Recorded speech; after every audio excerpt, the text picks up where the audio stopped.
2017 оны 8 дугаар сарын 23 Америк нэгдсэн улс Вашингтон DC олон улсын ерөн сурвалжлах сэтгүүлчдийн холбооны байрны гадаа.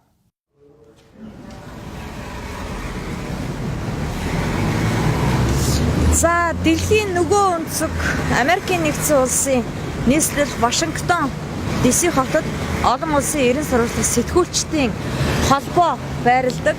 Энэ байрны гаднаас би та бүхэнд мэдээлэл хүргэж байна.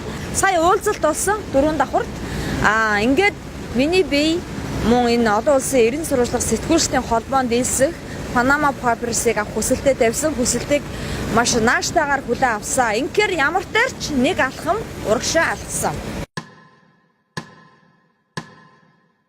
Оффшорын нууц. 1-р бүлэг. Сүүбатулдын бүлэглэл. Олон улсын ерөн сурвалжлах сэтгүүлчдийн холбоо Панамын офшор баримтуудыг дэлхийд дэлгэсэн 2016 оны 5 сараас хойш Монгол улсаас офшорт нэр холбогдсон хүмүүстэй холбогдох баримтуудын араас хөөцөлдөж эхэлсэн цаг мөчөөс яг 1 жил 7 сарын дараа үзэгч танд энэ нэвтрүүлгийг өргөн барьж байна.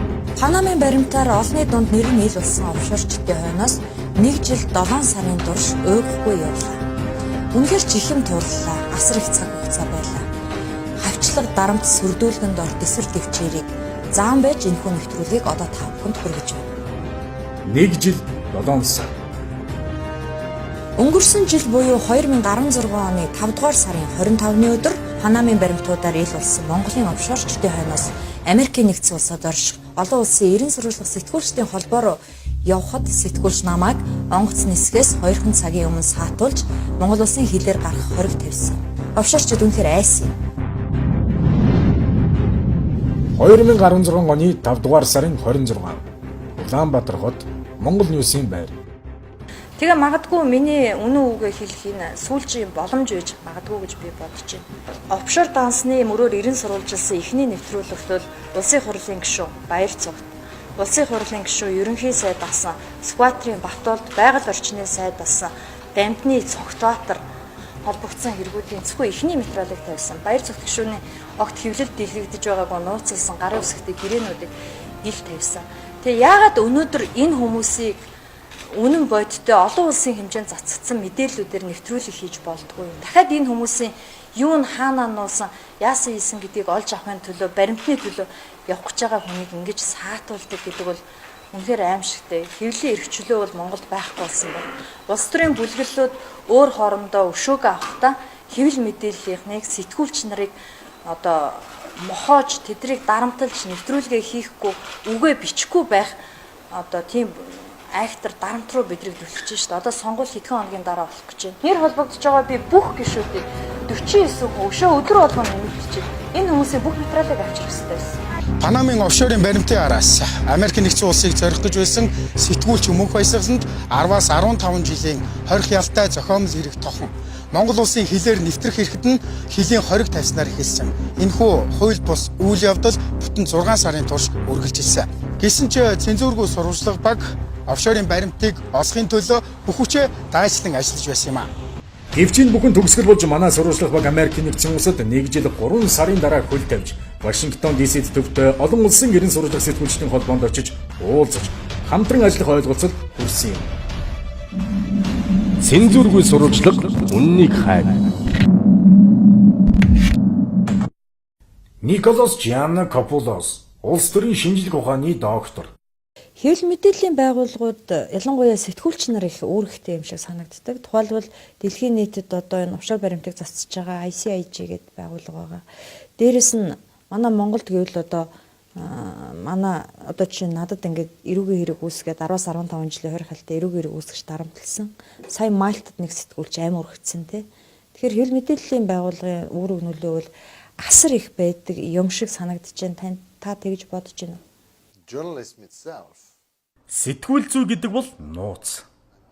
Олон түмэнд ил болоогүй мэдээллийг олон нийтэд хүргэж өгдөгөөрөө онцлогтой. Нөгөө талаас маш их эрсдэл дагуулдаг. Гэхдээ нийгэмд сэтгүүл зүй маш их үүрэгтэй байсаар ирснийг та бүхэн харж байгаа. Бодит үнийг гаргаж тавина гэдэг маш хэцүү. Ихэнх хүмүүст хүн дээр тусдаг. Хүлээж авч чаддаг, авахгүй ч гэж болно. эргэлзэж болно, эргэлзэхгүй ч байж болно. Гэхдээ бодит үннийг олоод гаргаад тавьсан цагт бол үнэн хизээд ялдаг. Хүлээж авах хэсэг нь тэдний асуудал болохоос биш, гаргаж тавьсан хүмүүсийн асуудал биш.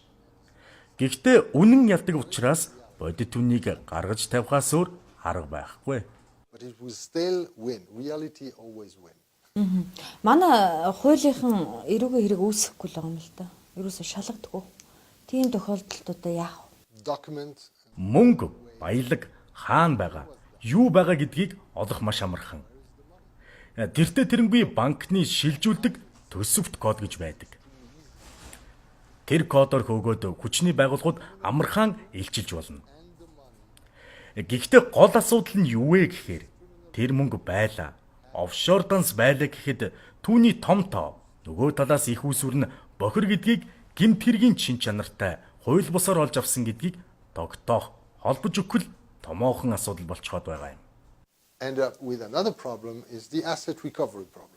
Сэтгүүлчид болоод одоо олон нийтийн байгууллага, төрийн бас байгууллагууд ил баримтыг ил гаргаж өгнө. Тэр баримтын дагуу энэ мөнгө үнэхээр хууль ёсных уу, үгүй юу гэдэг нотлох нь бол хуулийнхны үүрэг тийм үү? Та надтай санал нэг байна уу? Criminal conviction.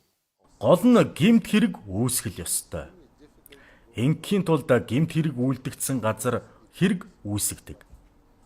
Үүн дотроо прокурор, цагдаа, бусад хуулийн байгууллагууд нь хэрэг үүсгээд мөнгөний араас явах юм бол офшорт байгаа мөнгө амархан ил болно. Мөнгөний их усүр эргэлзээтэй гэвэл бусад улс орн туслаж болдог. Гэхдээ л улс орн бүр өөрийн системтэй. Гэмт хэрэг үйлдэгдсэн мөн гадагш гарсан тэр улс орн өөрөө энэ асуудал дээр ажиллаад хэрэг үүсгээд явах хамгийн чухал. Бид хичнээн ил болгоод тусалсан ч эцсийн шийдвэр та бүхнээс л хамаарна. Офшорын нууц, сүүб тулдын бүлэглэл.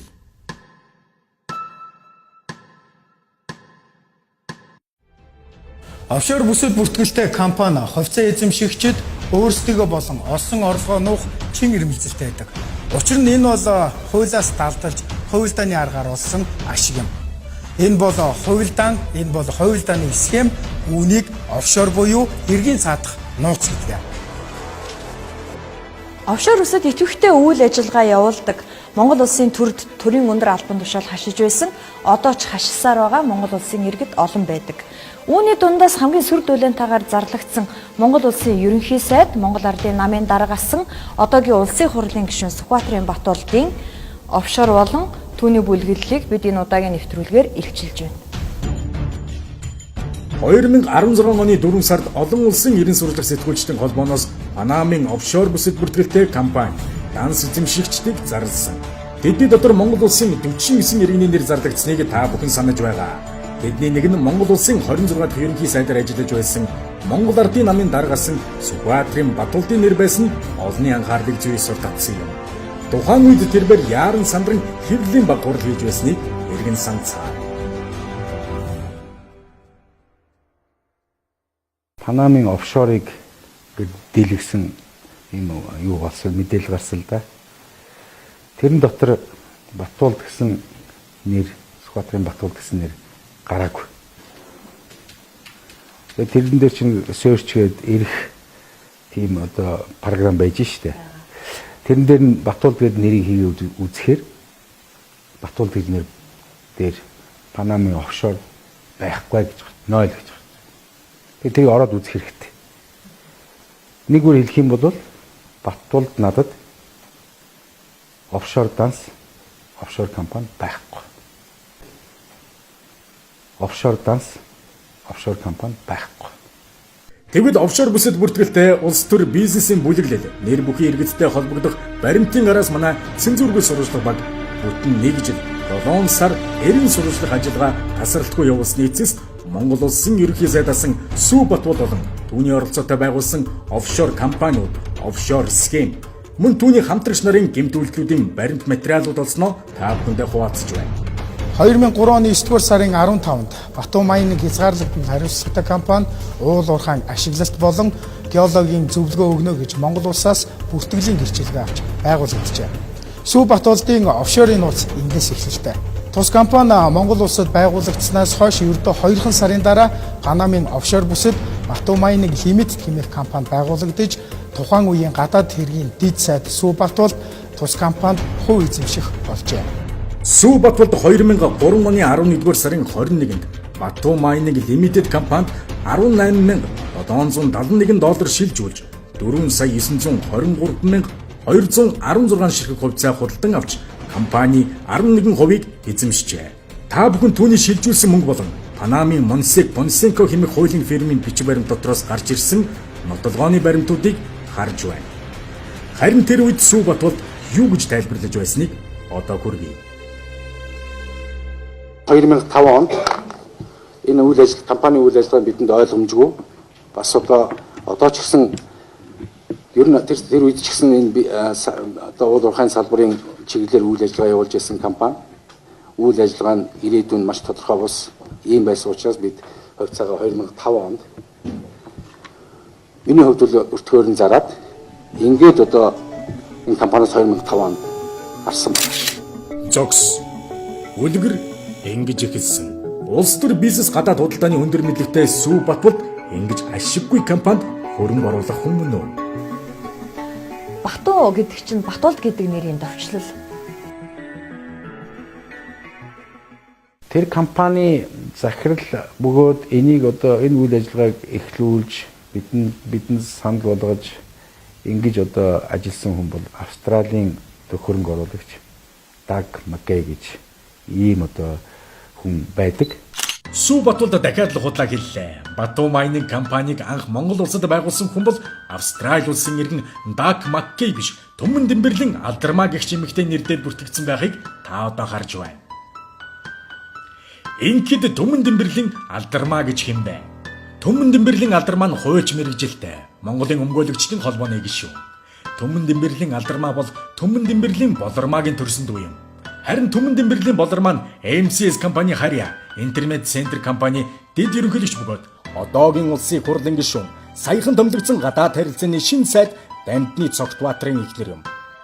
Тэгэхээр Цогтбаатарын эхнэрийн төрсөн дүүгийн нэрээр анхлан Бату Майнинг компаниг байгуулснаа тэд юунд нуун вэ? Өөр нэг анхаарал татах мэдээлэл бол гадаад хэргийн сайд Цогтбаатар өөрөө энэ компанид хувь эзэмшиж байсан түүх. Цогтбаатар бас л ингэж худлаа ярьсан. Энэ гадны хөрөнгө оруулалтыг татдаг компаниг байгуулах юмсан гэдэг санааг би Австрали найзтайгаа бүр 2001 оноос ярьж байна. Хэн бэ таны Австрали? Даг Маккей гэдэг. Тэгээд 1 оноос ярьж эхлэхэд би гадаад яамны газрын дэд дарга байсан. Нөгөө нэг том хүн өөрөө Британи хүн байхгүй, Англи. Монгол улсын хурлын гишүүн, засгийн газрын гишүүн, гадаад харилцааны сайд Дамтны Цогтбаатар гэж хэм бэ? Дамтны Цогтбаатар хуульч дипломатч мэрэгжилтэй Москва хотын олон улсын харилцааны сургуулийг төгссөн. Тэрээр ерөнхийлөгч дасан нацгийн баг банд намрын 1-2 нарын гадаад бодлогын зөвлөх, Сүү Батболдын зөвлөх, байгаль орчны сайдаар ажиллаж байсан. Сүү Батболдтой нэг фракцад хамаардаг.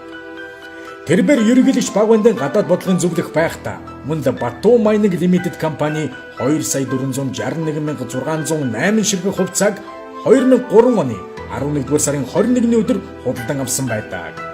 Гэхдээ хамгийн сонирхолтой нь түүний хувьцаа худалдаж авсан мөнгийг Петровс компани төлөөлөн удирдах зөвлөлийн дарга Жанчвын оюун гэрэл төлсөн байдаг нь анхаарал татдаг. Энэ тугаагаа тэрээр 1 жил 6 сарын өмнө цензургүй сурвалжлагад ийхүү тайлбарлсан юм. Одоо би энд өөртөө ч харин ярина гэдэг бүр аваад ирчихсэн. Энэ чинь бүгд ил тав. Юу ч нуугаагүй, ямар нэгэн тийм буруу булгаатай үйлдэл хийгээгүй.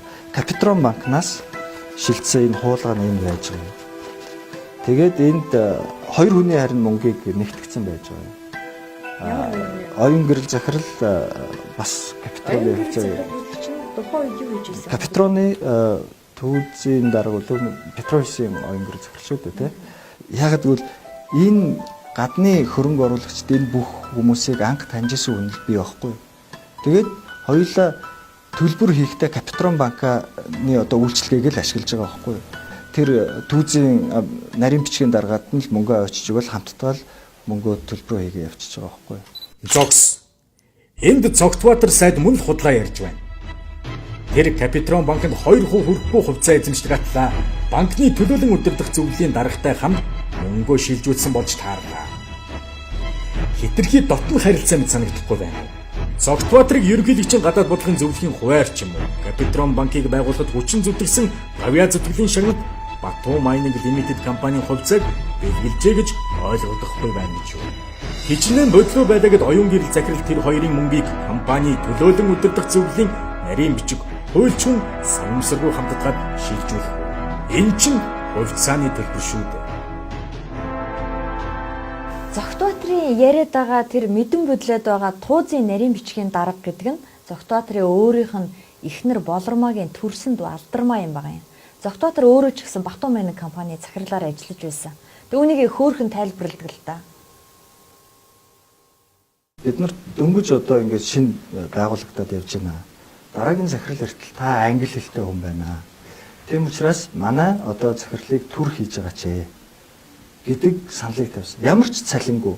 Зүгээр л танаас өөр англи хэлтэй хүн Виржиний арал бүртгэлтэй компани Монгол талаасаа өөрөөр хэлбэл англи хэлтэй одоо энэ асуудлуудаа бас та ойлгох юм чинь танд ингээд мэдээлэл эднэр өгж явах үүднээс та төр байж байгаа ч гэж байгаа.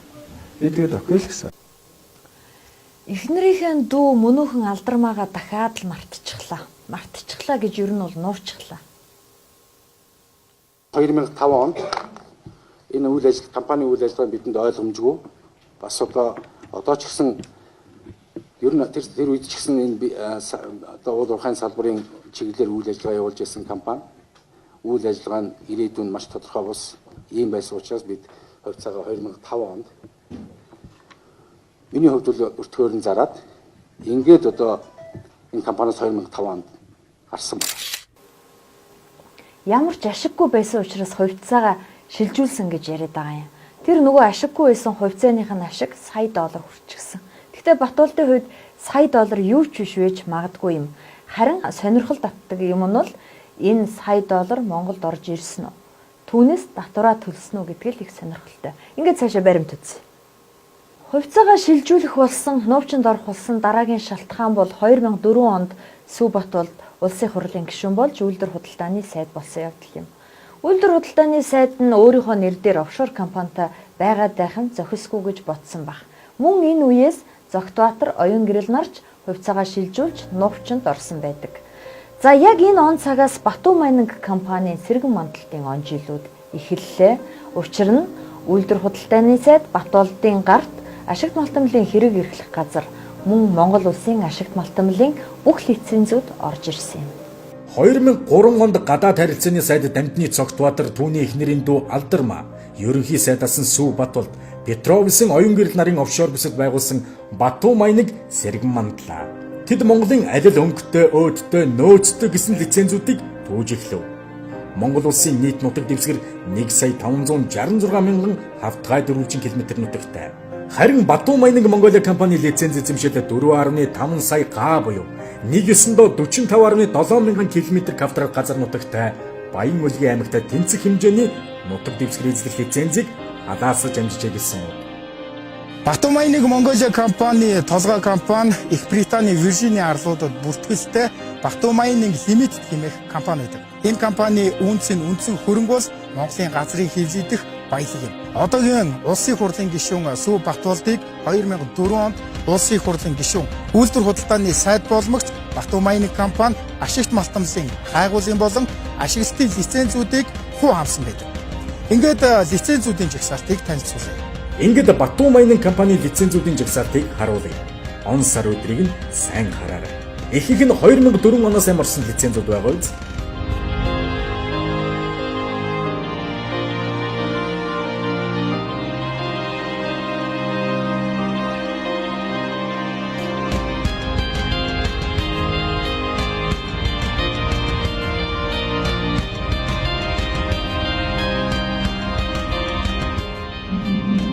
Цензургүй сурвалжлага үннийг хайр. 2008 оны 9-р сарын 5. Энэ он сарыг сайн хараад аваарай. Энэ өдөр Монголын нутаг дэвсгэрдэг ашигт малтмалын бараг л бүх лицензийг өөртөө бүрэн авсан Батуу Майнинг компанийн хувь эзэмшигчид гинэд бөөнөрөө Strike Force руу шилжиж орсон байдаг. Энэ бол Панамын баримтан дотроос гарч ирсэн нотлох баримт. Харин 4 өдрийн өмнө буюу 2008 оны 9-р сарын 1 гэхэд Batu Mining Limited-ийн 99.97%, Batu Mining Mongolia 100%, Strike Force Mining and Resource Limited хэмээх компани эзэмшил шилжсэн байгааг энэ баримтаас харж болно. Мөн Strike Force-ын тодорхойлолтод Batu Mining Limited компанийн гол үндэс нь бол маш олон үн бүхий лицензүүд эзэмшиж байгаа Batu Mining Mongolia компани хэмээн дурджээ. Batu Mining компанийхаа нэг өдөр нэг компани руу бараг бүгдээрээ хувьцаагаа шилжүүлсэн байдаг. Одоогийн улсын хурлын гишүүн гадаад харилцааны сайд Дамдны Цогтбаатар өөрийнхөө хувьцааг Петрос компани туузын захирал Жанчвын оюун гэрэлд өгсөн байгаа. Харин Жанчвын оюун гэрэл тэр хувьцаануудыг Strike Force Resource Mining хэмээх компани зарсан байдаг. Харин энэ дотроос нэг хүн өөрийн ирэхгүй анхаарал татдаг. Тэр бол одоогийн улсын хурлын гишүүн Монгол улсын ерөнхий сайдаар ажиллаж байсан Сүхбаатарын Батболд юм. Сүхбаатарын Батболд өөрийнхөө хувьцааг Ever Legend Limited хэмээх компани зарж бараг сая долларын ашиг олсон байдаг. Харин энэ ямар учиртай компани вэ? Хэн энэний ард байдаг вэ гэдгийг бид маш урт хугацаанд хайсан. Хайсны эцэст олсон. Тэр хүн бол хэний ч санаанд оромгүй нууц ноёнтон тагнуулын ерөнхий газрын гадаад тагнуулын газрын албаны дараагаар ажиллаж байсан Баярын Батцорог байлаа. Баярын Батцорог Монгол улсын иргэн 1958 онд төрсөн. 2005 оны 12 дугаар сарын 1-нд Сүхбаатарын Батболд офшор бүс дэх өөрийн хувьцаагаа Ever Legend руу шилжүүлдэг яг тэр өдөр Батцорог тус компани захирлаар томилогдож хувьцааг нь хүлээн авсан байдаг. Ийхүү сүүгийн офшор компани захирал Батцорогийг Сүү Батболд ерөнхий сайд боломжцоо тагнуулын ерөнхий газрын гадаад тагнуулын газрын дараагаар томилжээ. Ингэж офшорчдын гар хөл хууль бус орлогын манаач болсон компани захирлууд Монголын төр тусгай алба тагнуулын байгууллагад шургалжээ.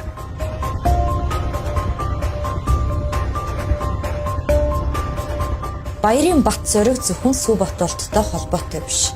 Тэрээр Сүү Батболдын ах Сүхбаатарын Батөчрийн офшор компани захирлаар ажиллаж байхдаа тагнуулын ерөнхий газрын гадаад тагнуулын газрын албаны дараагаар ажиллаж байсан ноцтой баримт бий. Иргэн Сүхбаатарын Батөчртэй дахиад нэг тагнуулын ажилтны нэр холбогддог. Түүнийг Жамбал сүрэнгийн болд гэнэ. Тэрээр 1958 онд төрсөн. Тэрээр тагнуулын ерөнхий газраас тэтгэврт гарсан хэдий ч нийгмийн даатгалын сандах өөрийн бүх мэдээлэлээ устгаж амжсан анхаарал татдаг. Ингээд Сүхбаатарын Батболдын ах Сүхбаатарын Батөчрийн офшор компаниудыг одоо танилцуулна. Иргэн Сүхбаатарын Батөчрийн нэр дээр Их Британийн Virgin-ийн арга бүртгэлтэй MCH Finance, MCH Management, MCH Security, MCH Lubricants компаниуд бий. Эдгээр компаниуд нь 50,000 хувьцаагаа гарах хэрэгтэй бөгөөд нэгж хувьцаагаа $1,000 үнэсэн нийт $50 сая олсон гэсэн үг. Тэгэхээр Батболд өөрийнхөө офшор компани захирал байсан. Мөн ах Батөчрийнхөө офшор компанид хувь эзэмшиж байсан Баярын Батцорогийг тагнуулын ерөнхий газрын гадаад тагнуулын албаны дараагаар дохоон томилсон байх нь. За энэ бол төрийн тусгай албадыг өөрсдийнхөө офшор компанид өөрсдийнхөө офшор схемд дотор оролцуулсан хэрэг. Бас хожимоо өөрсдийнхөө энэ хэргийг илрүүлэхгүй байх нөхцөл бололцоог бий болгож байгаа юм. Гэвч Батболд ингэж ярьсаар л ирсэн. Одоо ч бас ингэж ярьсаар л байна. Панамын офшорыг дийлгсэн юм юу болсон мэдээлэл гарсан л да. Тэрэн дотор Батболд гэсэн нэр, Сүхбаатарын Батболд гэсэн нэр гараагүй. Тэрэн дээр чинь search гээд ирэх тийм одоо програм байж штэ. Тэрэн дээр нь Батболд гэдэг нэрийг хийгээд үзэхээр Батболд гэдэг нэр дээр Панамын офшор байхгүй гэж байна. 0 гэж байна. Тэгээд тэрийг ороод үзэх хэрэгтэй. Нэг үгээр хэлэх юм бол Батболд надад офшор данс офшор компани байхгүй. Батболд надад офшор данс офшор компани байхгүй.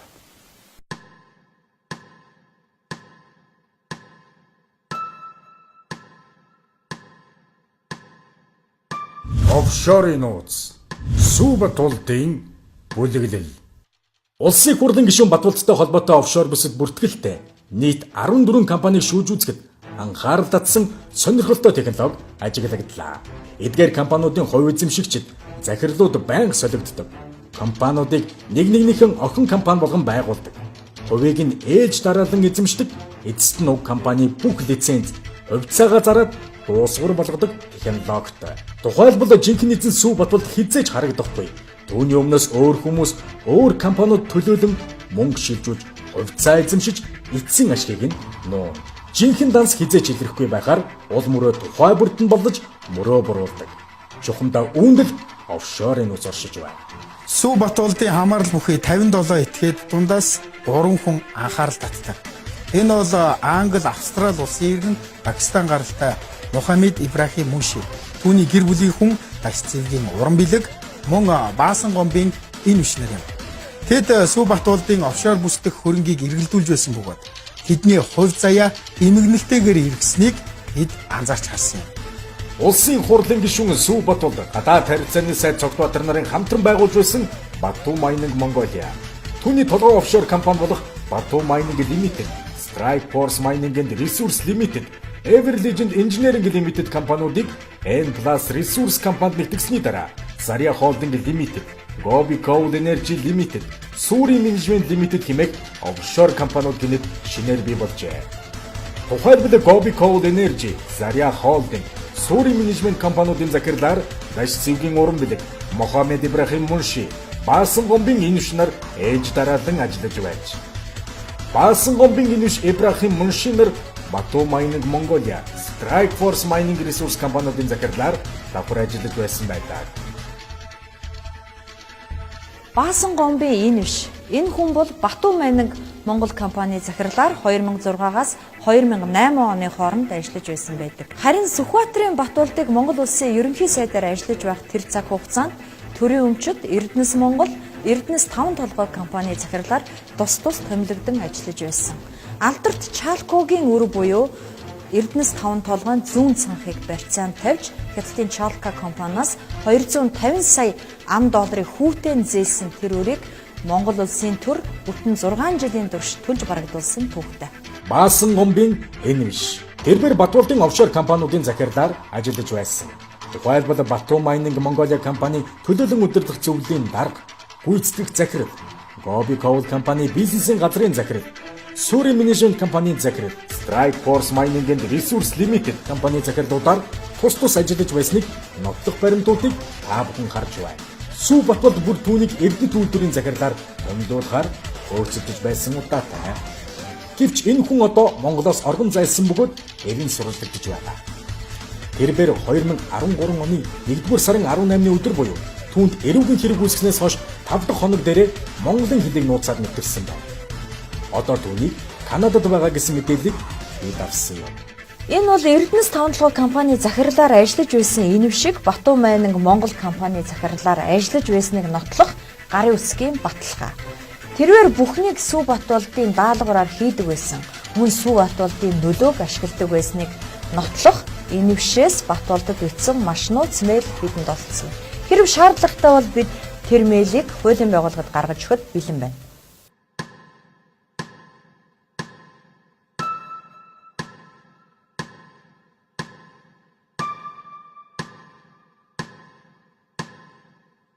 Офшорын нууц.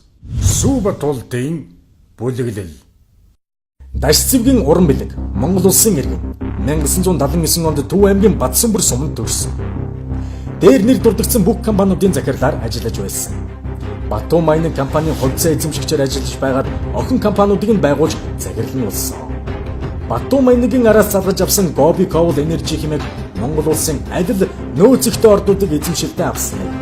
Түүний компани хяналтын багцыг 25 сая $, авахд бэлэн байгаагаа Оросын холбооны улсын Базови Элемент компани охин компани илэрхийлж үнийн санал өгч байсан удаатай. Гэвч уран бэлэгт 25 сая $, бол юу ч биш. Тэрбээр 100 сая $-ын орлого олж байсан нь компанийн гүйлгэнээс харагддаг. Ганцхан жишээ авахад Баян хонгор аймгийн Шин Жинс цумын нутагдах Хотгорын нүүрсний ургаагаас гашуун Сүхбаатарын хэлийн бомб хүртэл төмөр замын суур бүтэц тавихаар Сүхбаатарын Батболд, Дамтны Цогтбаатар, Санжийн Баяр, Жанчмын оюун гэр нараад лоббитуулж явсан бэлчээр томтой нэг. Мөн Монгол улсын стратегийн ордод орохоор хилцэгдэж байсан Говьалтай аймгийн Чанбан сумын нутагт Зээгтийн нүүрсний ордыг эзэмшиж байсан. Дорнодод газрын тосны тендерт оролцохоор Оросын холбооны улсын тэр бомтон Олег Дерпаскагийн дэд ерөнхийлөгч Антон Чертаковор баталгаа гаргуулж явсан. Зөвхөн түүний компанийн орлого 300 сая $. Давна. Харин энэ мөнгө хайцсан байх. Уран билгийн нэрдээ ердөө ганцхан байр л байдаг. Бусад мөнгө хэний халаас руу хаанхын офшор дансанд орсон байна. Эдэрсэн утасны нөгөө үзүүрт улсын хурлын гишүүн Сүү Батулд сайд Цогтбаатар нар л байгаа гэдэгт эргэлзэх зүйл алгаа. Дашцэвгийн уран бэлэг нийтдээ 8 янзын гадаад паспорттай. Хачирхалтай тэрээр 2015 оны 2 дугаар сарын 7-ны өдөр Монголоос гараад өнөөдрийг хүртэл эргэж ирээгүй. Одоогоор түүнд эрүүгийн хэрэг үүсгээгүй. Мөн эрен сурвалжлаагүй байхад яагаад их орносоо дайж болов? Түүний олсон мөнгө үнэхээр хууль ёсных байсан болвол яагаад ийм алхам хийх болов? Эсвэл түүнийг хин нэг нь хэрэглэж дуусаад Монголоос гарч явахыг шаардв. Тимч байж болох юм. Түүний нөхөр Мохаммед Ибрахим Муншид өнгөрсөн 7 дугаар сард Монгол улсын анхан шатны шүүхээс 11 жилийн хорих ялаар шийтгсэн байгаа. Ибрахим Мунши бол Сүү Батулдын Батуу Майнинг компанид хувьцаа эзэмшиж байсан, бүр тухайн компани захирлаар ажиллаж байсан мэдээлэл бидэнд байдаг. Тэр ч байтугай Мунши уран бэлэг нарын 50-50%-аар хамтран эзэмшдэг Зарая Холдинг компанид Батуу Майнинг компаниг нэгтгэж байсан баримт бидэнд бий. Одоо бол уран бэлэг хинт ч хэрэггүй болсон. Тийм учраас тэр Монгол улсын хилээр амжиж зогтсон юм. Мохаммед Ибрахим Мунши Англи Австрали улсын иргэн Пакистан гаралтай тэрбээр Сүү Батулдын бүх компани захирлаар эхнэр уран бэлгийн хамт ажиллаж байсан. Тэр бүхэл Сүү Батулдын ерөнхий сайд байхдаа Муншиг Монголын томоохон бизнесмэнүүдтэй уулзуулж танилцуулсан байдаг. Петровс компани захирал Жанчвын оюун гэрэлчник Муншиг өртөөлөн газарчилж байсныг гэрчлэх хүмүүс бий. Муншигийн эхнэртэй хамт байгуулсан Заря Холдинг Лимитэд компанид алдарт Батуу Майнинг Лимитедийг үн унган зарахыг 2007 оны 8 дугаар сарын 22-ны өдөр зөвшөөрч өөрсдийн гараар зурсан гарын үсгүүдийг та бүхэн харж байна. Батуу Майнинг компанийн 2 хувьцааг Зарягийн 1 хувьцаатай дүйцүүлэн зарахыг зөвшөөрч байна гэжээ. Та бүхэн захирлуудын гарын үсгийг хараарай. Түмэн Дэмбэрлийн Алдармаа, Үлэмж Иш чамц Дамдин, Ишиг Жаргалын Чингис, Баасан Гомбын Инхбат, Баярын Батцэр, Жанчвын оюун гэрэл, Амгаагийн цолмон хэмээсэн байна. Энд нэг зүйл анхаарал татна. Өөртөө нь хамт компани байгуулж нэгэн цагт өөрийнх нь төлөө зүтгэж явсан Мохаммед Ибрахим Мунши яагаад шоронд орох болов? Моннис группийн захирал Чулуунбаатарын нэхэмжлэлтэйгээр хан Улдүргийн анхан шатны шүүхээс 11 жилийн хорих ялаар тэр шийтгүүлээд байгаа. Яагаад Батулд Мохаммед Ибрахим Муншиг шоронд орохоос хамгаалаагүй юм бол? Мохаммед Ибрахим Мунши Архангай аймгийн Бомбот хэмээх төмрийн хөдрийн төсөл хэрэгжүүлж эхэлсэн. Энэ төсөлдөө бүр $5 сая босгосон байдаг. Тэгвэл Сүү Батулдын ах Баточор Аран ресурс хэмээх компанитай бөгөөд Сэлэнг аймагт төмрийн хөдрийн сэлэнг төсөл хэрэгжүүлж анхны хөрөнгө нь $5 сая босгож байсан бизнес нь одоо ч амжилттай яваа нэг. Тэгэхээр учир байгаа бос уу? Ахтай нь эрх ашиг зөрчилдөж төмрийн хөдрийн бизнест хөрөнгө оруулалт болоолдог болсон учраас Мунши түнд хэрэггүй болсон байж болох уу? Ахынхаа бизнесийн төлөө Муншиг гортогноосоо гаргаж үүнийг нь мэдсэн ихнэр уран бэлэг Монголоос зүхтаж мөн энэ виштэрж энэ хувь тавилан давтагдсан юм биш үү? Энэ бол жинхэнэ цагаан захтнуудын хэрэг билээ.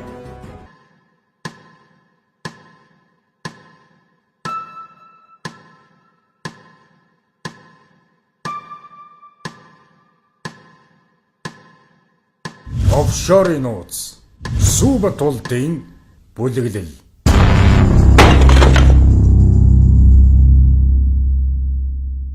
Хоёрын 2017 оны 11-р сарын 6 олон улсын эрен сурвалжлах сэтгүүлчдийн холбооноос дахин оффшор баримтуудыг дэлхийн нийтэд хүргэлээ. Энэ удаад Багамын арлуудад бүртгэлтэй компани эзэмшигч, хувьцаа эзэмшигч нарын 13 сая 400 мянган материалыг Paradise Papers нэртэйгээр дэлхийн нийтэд дэлгэсэн. Яваажингийн баримтууд дотор Guardian сонд нийтэлснээр эрхэм Сүү Батулдын нэр дахин гарч ирэх нь нэ. Энэ удаа түүний хүү Батушиг Future Monson Holding Limited хэмээх компани 2010 оны 1-р сарын 20-нд офшор бүсэд байгуулж байсан баримт гарч ирлээ. Харин Сүү Батулд хүүгийнхээ нэрээр офшор бүсэд компани байгуулсан байж болох. Нэгдэгдсэн баримтууд дотор офшор компани хүчингүй болгосон гэсэн мэдээлэл алга байна. Тиймээс өнөөдөр ч үйл ажиллагаагаа явуулж байгаа бололтой. Тэр үйл ажиллагаа нь одоо ч хэвээрээ бол улсын хурлын гишүүн Сүү Батулд Монгол улсын хуулийг ууландаа гიშгсээр хөрөнгө оруулалтын мэдүүлэгтээ дуртаагүй нууцлаж. Учир нь Баттушиг бол эрхэм гишүүн Сүв Батболдын хамаарал бүхий болон нэгдмэл ашиг сонирхолтой этгээдийн тоонд зүү ёсоор багтнаа. Эрхэм гишүүнд өөрийнх нь батлагдсан хуулийн заалтыг сануулхад ийм байна. Анхаарлаа хандуулна. Нийтийн албанд болон хувийн ашиг сонирхлыг зохицуулах, ашиг сонирхлын зөрчлөөс урдчлан сэргийлэх тухай. 11-р зүйл. Офшор бүсэд банкны данс эзэмших, хөдлөх, үйл хөдлөх хөрөнгө өмчлөх, хуулийн этгээд байгууллагатай холбогдсон хориглолт. 11-1. Хууль заасны дагуу хувийн ашиг сонирхлын болон хөрөнгө орлогын мэдүүлэг гаргадаг албан тушаалтан, үүний хамаарал бүхий этгээд нь тухайн албан тушаалтны албан үүрэг гүйцэтгэх хугацаанд офшор бүсэд өөрийн нэрээр банкны данс нээлгэх, мөнгөн хөрөнгө байршуулах, хөдлөх, үйл хөдлөх хөрөнгө өмчлөх, хувь нийлүүлэх замаар хуулийн этгээд үүсгэн байгуулахыг хориглоно. Батболдын Баттушиг Монгол улсад мөрдөж байгаа хуулиар бол офшор бүсд компани хааж өөрийн хөрөнгөө оруулж ирэх үүргийг хүлээх ёстой болж байна. Paradise Bedэрсэн ил болгосон материал дотор Петроматод Invest Limited хэмээх компани нэр гарч ирдэг. Энэ компани Петровисын оюун гэрэлтэй шууд холбогддог. Гадаад харилцааны сайд цогтбаатар Петроматод компанид мөн хувь эзэмшдэгэ нуулгүй хэлсэн. Хөрөнгө орлогын мэдүүлэгт байж байгаа шүү дээ. Жишээлбэл Петроматод гэдэг. Тэр Петроматод гэдэг чинь Монголын компани шүү дээ. Лондонд өөрийнхөө хувьцааг гаргацсан бүр одоо хөрөнгийн бирж дээр арилжаалж байгаа компани шүү дээ. Тэгээд тэнд би жоохон хувьцаа эзэмшиж байгаа. Тэгтэл тэр бол толгой компани Cayman аралд бүртгэлтэй байгаа шүү дээ. Цогтбаатар Сүв Батболдоос ялгаатай нь Петроматод компани хувьцаа эзэмшигч гэдгээ хөрөнгө орлогын мэдүүлэгтээ дурдсан. Гэлээгээд түүнд зөвдөг шалтгаан байхгүй. Учир нь мөн л өөрийнх нь батлагдсан хуулинд төрийн өндөр албан тушаалтан түүний хамаарал бүхий этгээд офшор бүсэд хөрөнгө эзэмшихийг шууд хориглосон заалт бий. Сайд Цогтбаатар Петроматод компани хувьцаанаас салаагүй гэдэг нь сонирхолгүй байна гэж харагдахаар. Хуулиар мөрдөх хэрэгтэй. Баттуу Майнгийн Мандан Бадрал Сүв Батболд Цогтбаатар нарын карьертай салшгүй илдэг. Тэд дипломатч, залуу улс төрч байдлаар олонд харагдаж байсан юм. Сүв Батболд 2000-аас 2004 оны хооронд намбарын инх баярын засгийн газрын үед гадаад харилцааны дэд сайд. Цогтбаатар 2002-оос 2005 он хүртэл ерөнхийлөгч Багвандын гадаад бодлогын зөвлөх, мөн л 2005 оноос 2008 он хүртэл ерөнхийлөгч намбарын инх баярын зөвлөхөөр ажилласан намтартай. 2004 онд Сүв Батболд улсын хурлын гишүүн, Элбэг Доржийн эвслийн засгийн газрын үед үйлдвэр худалдааны сайдын албыг дагуур хашиж байв. Энэ үед ашигт малтбал газрын тосны газар үйлдвэр худалдааны яамны мэдэлд байсан. Санжийн баярын засаглалын үед гадаад харилцааны сайд болж тэр даруйда 2008 оны 6 дугаар сард Цогтбаатрыг дэрэгдээ татаж гадаад хэргийн яамны төрийн нарийн бичгийн дарга болгож дэвшүүлсэн. 2009 оны 10 сарын 6-нд оюу толгойн хөрөнгө оруулалтын гэрээ батлагдсны дараахан ерөнхий сайдасан Санжийн баяр албан тушаалаас сайн дураараа буухад Сүв Батболд ерөнхий сайд болж эрх мэдэл дүүндэрсэн. Хамгийн анх намрын инх баярын эвэлтер улс төрт хөл тавьж гадаад харилцааны дэд сайд болж байсан Сүхбаатарын Батболд улс төрт өөрөн гисэн оромжоо заслаа. Санжийн баяраас ерөнхий сайдын суудлыг бэлгэнд авсан цагаас хойш Москвагийн олон улсын харилцааны их сургуульд төгссөн зарим нөхдийг элсүүлэн өөрийн гисэн фракц бий болгожээ. Мөнгө, албан тушаал байхад улс төр бизнесийн бүлэглэл амархан бүрддэг ажээ. Одоо түүний фракцаас хүрэл зүгийн засгийн газарт гадаад харилцааны сайдаар офшор хамтрагч Дамтны Цогтбаатар, сангийн сайдаар Чимдийн Хүрлбаатар нар ажиллаж байна. Ер нь түүний фракцийн гэвэл улсын хурлын гишүүн Дамбаж, Сүв Батболдын сонгуулийн менежер байгаад баярын засгийн газарт орж оюу толгойн гэрээг гардан байгуулагдсан Эрдэс баялаг элчин хүчний сайдасан Наш Доржийн зоригт Чон группийн ганхуйг нар багтдаг. Үүнээс сангийн сайд Чимдийн Хүрлбаатар, Сүв Батболдын засгийн газарт засгийн газрын хэрэг эрхлэх газрын даргаар нь ажиллаж байхдаа Увс аймгийн Бүхмөрөн сумын нутагт орших Хотгор шангын нүүрсний урхан ашиглалтын 2, айгуулын 3 лицензийг ах дүү нарынхаа нэр дээр авчгаад бүгд найрамдах Солонгос улсын компанид $2 сая зарчсан саяхан баригдсан. Үүнд гайхах хэрэггүй. Энэ бол Сүв Батболдын фракцны технологи шүү дээ. Баасан гомбын энэ үш Монголоос зогтсон. Даш цэвгийн уран бэлэг мөн зогтсон Ибрахим Мунши шоронд суусан. Гол гүйцэтгэгч нарын хөл заяа санаанд оромгүй байдлаар иргэсэн нь энэ. Монголоос зугтсан 2 хүнээ олж ирэх даалгаврыг одоогийн улсын их хурлын гишүүн Сүхбаатарын Батбол гадаад харилцааны сайд Цогтбаатар нар даалгахад тэд олоод ирж мэдэх юм. Монголын газар доорх баялагийг ашиглаж мөнгө босгоно гэсэн одоогоор мэдэгдэж байгаа 14 компани байна. Тэдний ашиг орлогыг нэхээ бай зүгээр л мөнши уран бэлэг нарын босгосон баримт нотлохотой 300 гаруй сая долларыг л Сүхбаатарын Батболд Цогтбаатар нараас асуухад буруудах зүйл байхгүй. Жинхэнэ цагаан захтнуудны хэрэг гэж үүнийг хэлдэг. Офшор схем, офшорын нууц. Монголын төрөөс төрсэн ганцхан олигарх түүнийг тойрсон бүлгэллийн нууцаас дэлгэхэд энийг иймэрхүү. Бидэнд асар их баримтууд цугласан. Бид энэ баримтуудынхаа дөнгөж 30% хүрэхтэй өгүүдийг үзэгч танд өргөн барьж байна. Сүү Батболттой холбоотой 14 компаниас 7-г нь 57 хүнээс ердөө 6-г нь онцоллоо. Монголд хууль хэрэгжидэггүй төрийн толгойд офшорчууд үүрэлсэн шудраг яс алдагдсан энэ цаг үед бид нэг зүйлийг анхааруулахыг хүсэж байна. Цензургүй сурвалжлага багийнхнаас хэн нэгэнд нь муу юм тохиолдох юм бол бид офшорчууд болон түүний бүлэглэлийнхэнтэй холбож ойлгох болно. Ард түмний ч ингэж уриалах болно. Бид олон улсын хүний эрхийн байгууллага сэтгүүлчдийн холбоотой нэгт хамтран ажиллаж байгаагаа үүгээр мэдэгдэж байна. Бидний эрен сурвалжлах үйл ажиллагаа үргэлжилсээр байгаа. Дараагийн дугаард офшорын нууц Санжийн баяр. Хин Санжийн баярыг ерөнхий сайд болох гэж захиалсан бэ?